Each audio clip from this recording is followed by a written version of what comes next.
Welcome, welcome, welcome. We're gonna read Blitzcrank's Fleshling Dating Service by StellaNutella. Um, we'll read this. So she says, "Hello, I'm submitting a few chapters I've been working on today. Then I'm going to submit a schedule, maybe 2 a week. We'll see." So we're gonna get right into reading this. Let me get comfy. We got weird shit going on in here. The sun's setting. The setting sun crept over the branches of trees, illuminating 11 figures. They stood awkwardly in front of a restaurant door, looking curiously at each other. An oddly familiar voice hissed, "I thought this would be private." Her hood concealed her face, slipped slightly to reveal her silvery hair. Most of the crowd looked around, realizing there was an odd number of people. A certain black-haired vixen grinned wickedly. "Will someone be alone, or is there a three-way?" she wondered. Suddenly the door burst open to reveal a large bronze silhouette. "Welcome to Blitzcrank's Fleshling Dating Service," it boomed. "Please find the table with your respective number." I assume that's Blitzcrank, that's why I read it like that. Alright, so that was the intro. Here's chapter 2. This is Ash X question mark, so we don't know who the other one is. Ash stayed in the back of the crowd, entering the door last. She surveyed the restaurant. She couldn't help but feel disappointed. It looked like a shabby bar that someone had tried to play off as a fancy restaurant. The oriental vases, on closer inspection, were even painted cardboard. Well, the environment isn't everything, she thought to herself.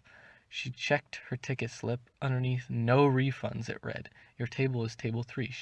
She hastily tugged her hood to conceal most of her face again.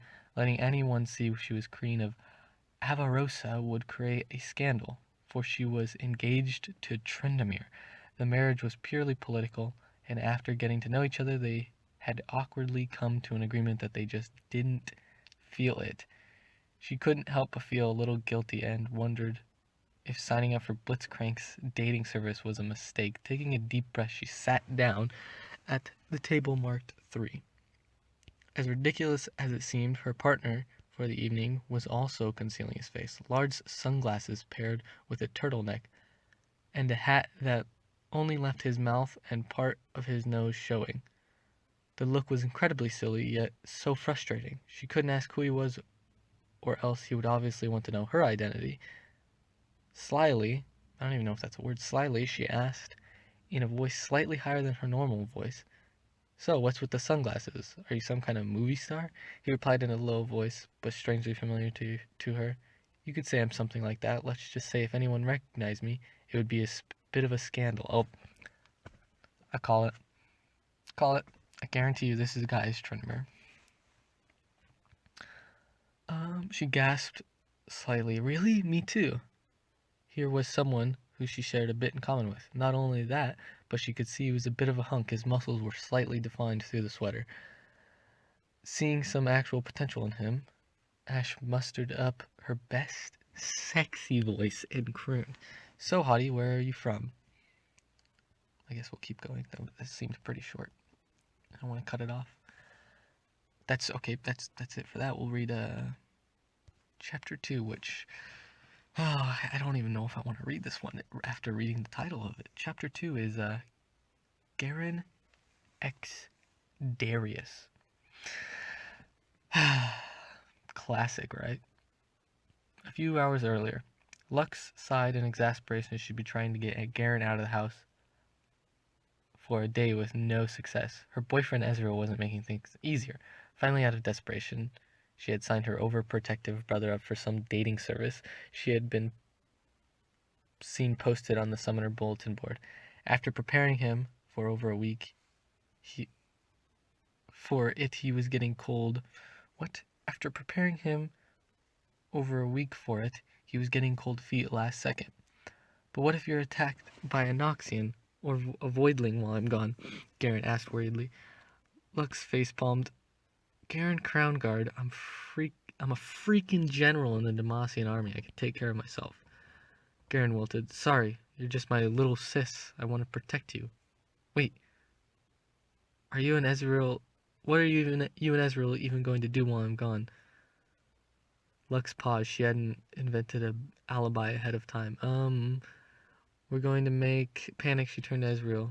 And love, he offered, quickly followed by a oomph as she slammed her hand over his mouth. Yeah, gloves, she added. She ad-libbed quickly, glaring pointedly at Ezreal. I found this cool crochet pattern. Okay then, Garen deadpanned as Lux began to shove him out the door. Just make sure to be careful with those sharp needles, he called out as the door slammed behind him.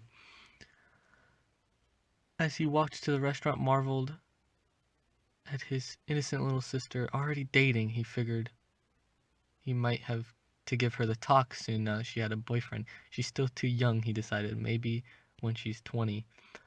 After triggering a hidden metal detector a few times, Garen finally stepped into the restaurant. Apparently, it was considered bad etiquette to go on a blind date with weapons. They even made him part with Swordy. He shuddered. The only plus was watching Darius, who had apparently signed up for the dating service too, have even more trouble with the metal detector. Looking down, he notices his number was 69, a little confusing, especially since there were 6 tables. He was about to sit down when he noticed Darius was sitting on the other side of the booth. Get out, Noxian scum, he growled. This is my table.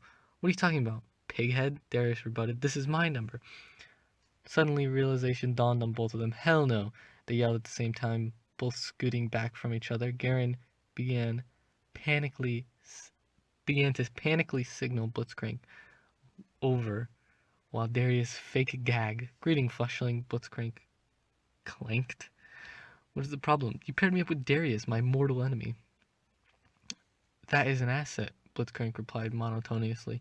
Humans love opposing side relationships, he said, pulling out a Romeo and Juliet novel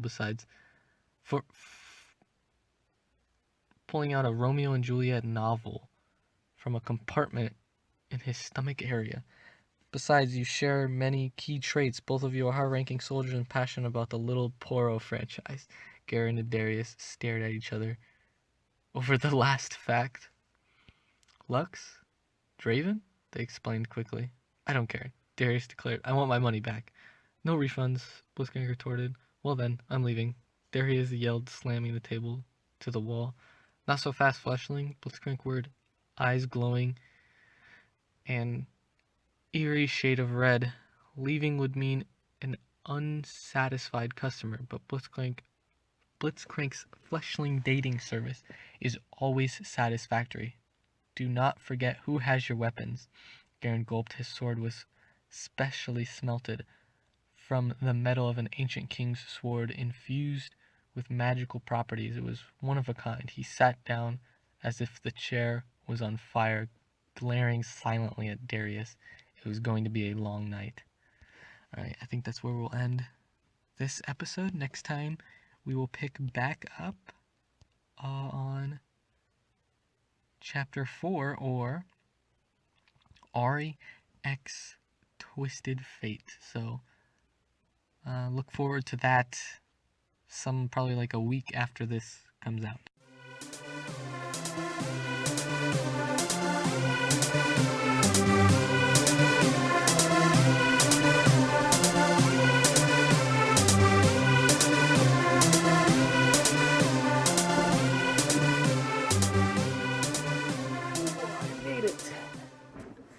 Just finished recording and editing that wonderful video. Had a few cringy parts in it. The Ash part wasn't too bad, but the super, like, your plot twists are just right there. I didn't see Darius getting paired up with Darius. Garen paired up with Darius, but oh, what a funny meme. We'll put people up to hate each other, blah, you know. And TF, Twisted Fate, and Ari for next week. That should be interesting. Oof. Darius and Garen.